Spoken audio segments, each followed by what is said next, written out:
What is going on, guys? Welcome back to another Last Epoch video. This time around, I'm going to be going over the Temporal Sanctum, and the thing that sets this dungeon a little bit more so apart from the other ones is that you'll be using the dungeon mechanic constantly throughout the dungeon itself, as well as on the boss.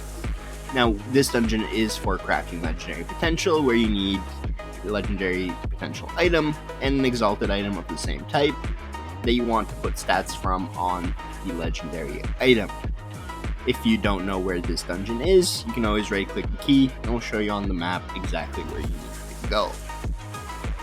The way this dungeon works is there's 4 tiers like the rest, but if you're crafting legendary items, you want to look at their level, and if it's 50 or below, you want to do tier 1, 65 and below, tier 2, tier 3 for 75 and below, and tier 4 without any restriction.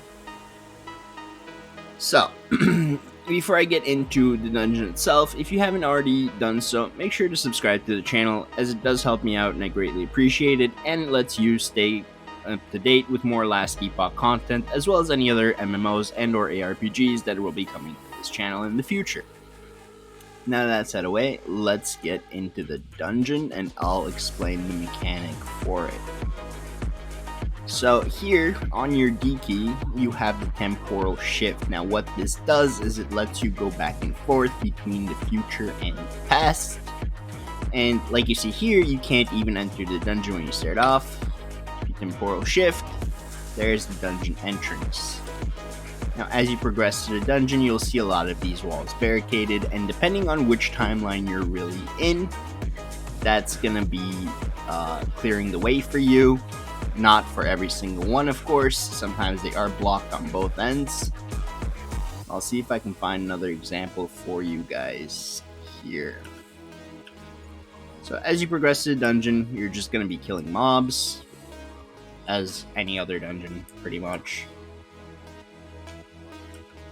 And then if you switch over, the map does get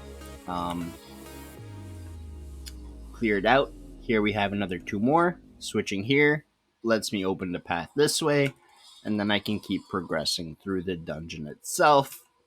This one was blocked on that timeline, so I switch back again, and now I can progress even further throughout the dungeon. As you reach, obviously, the second floor of the dungeon, as you can see, this is blocked up again, so I'll switch eras, and then you get to the door itself, which again you have to switch for. And then here, it'll add another modifier for the next floor of the dungeon. And again, once you finish the second floor, right before the boss room, you get to another door, and it'll add 1 more modifier for the boss. Of course, this is only tier 2, so the modifiers are not that crazy. But because of the thing I'm trying to craft with the legendary potential, I don't really need to do any higher tier. Now, when you get into the boss fight itself, you're going to be using this to dodge his one-shot mechanic, and it's going to be very obvious because it's going to cover the whole floor purple.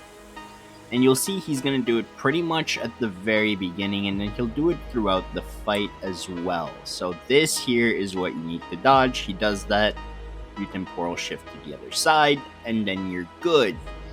Next thing he does is this little circle, which you want to drop somewhere off in the side of the arena. Otherwise, it's going to hurt a lot. And then he has this, like, spinning blades sort of thing with a little hole that you can stand into it. Other than that, you only really care about just trying to dodge whatever attacks he throws at you. Again, he does the temporal thing. You shift to the other side. And then there, I messed up and I kind of dropped it right in the middle because I forgot. Again, this is not a high tier version of the dungeon, so it's not that big a deal. But on higher tiers, you want to make sure to drop that somewhere onto the side of the room.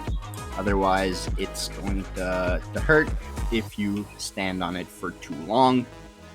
And you're going to be taking a bunch more damage that you don't really want to be taking. There, drop it off to the side. And then just kind of damage him down until he dies. And that's pretty much the whole dungeon. Those are the 3 mechanics you really want to watch out for. His one-shot mechanic, the circle that he drops on the floor at your location, and the spinning blades are the most crucial things to be wary of. Sadly, none of the drops are great. And then after that, you're going to go into the Legendary Forge. You're going to put your Exalted item here. You're going to put your Legendary item here. You're going to seal the cache. And then you're going to travel in time. And you're going to pick it up. And it got damage over time, which is one of the 2 mods I wanted to hit, even though it's not that high. It's exactly what I wanted. And then you make your unique into a legendary item. But yeah, that's it for the Temporal Sanctum, guys. If you have any questions or anything, let me know in the comments below. If you enjoyed this video, consider liking it and subscribing to the channel, as it does help me out and I greatly appreciate it. Thank you all so much for watching, and I'll see you in the next one.